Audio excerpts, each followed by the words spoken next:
ഞങ്ങൾ ഇതുവരെ ഇങ്ങനത്തെ ഒരു കോഴ്സ് പ്രാക്ടീസ് ചെയ്തിട്ടേ ഇല്ല. എങ്ങനെയാണെന്ന് വെച്ചിട്ടുണ്ടെങ്കിൽ ഇത് ക്ലാസ് റൂം ഒരു ടീച്ചിങ് മെത്തേഡ് തന്നെ വേറൊരു രീതിയാണ്. ഈ എല്ലാ കൂടും ഭയങ്കര ഇൻട്രസ്റ്റിംഗ് ആണ്. ഏറ്റവും ഇൻട്രസ്റ്റിംഗ് ആയിട്ട് തോന്നിയിട്ടുള്ളത് പ്രണയം ടെക്നിക്കാണ്. ഫുൾ ഓഫ് എൻജോയ്മെൻ്റ് ആണ്. പിന്നെ അതിൻ്റെ ഇടയിൽ കൂടെ കുറച്ച് സ്റ്റോറിയൊക്കെ പറഞ്ഞ് ആ ഒരു കോഡ്സൊക്കെ പറഞ്ഞ് വരുന്നേരം ഞങ്ങൾക്ക് എപ്പോഴും മെമ്മറബിൾ ആയിട്ട് മൈൻഡിൽ എപ്പോഴും ഉണ്ടാവും. എല്ലാവരും അവിടുന്ന് ഇംഗ്ലീഷിലാണ് സംസാരിക്കണേ. അപ്പോൾ നമ്മൾക്കൊരു പേടി. അങ്ങനെ ഇംഗ്ലീഷ് അപ്പം നമുക്കും ആ ചിന്ത വന്നു ഇംഗ്ലീഷിൽ കുറേ ഇമ്പ്രൂവ്മെൻറ്റ് വേണം എന്നുള്ളത്. ഒട്ടും കോൺഫിഡൻസ് അല്ല ഇതേപോലത്തെ ഒരു രീതിയിൽ വന്നിരുന്നിട്ട് സംസാരിക്കാനൊന്നും.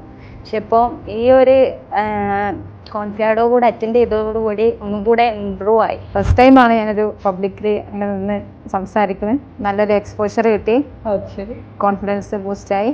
സ്പീക്കീസിയിൽ ജോയിൻ ചെയ്തില്ലായിരുന്നു എങ്കിൽ ഇതൊരു നഷ്ടമായി പോയേനെ. അല്ല അല്ലെങ്കിൽ ഒരിക്കലും ഇങ്ങനെ ഒരു പ്ലാറ്റ്ഫോമിൽ നിൽക്കാൻ ഈ പ്രായത്തിൽ എനിക്ക് കഴിയില്ല. വന്ന അനുഭവം വെച്ചിട്ട് സ്പീക്കേഴ്സി വളരെ സിമ്പിളാണ്, പഠിക്കാൻ എളുപ്പമാണ്.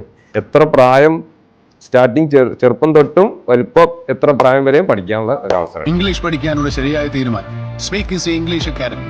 Spoken English, IELTS and OET.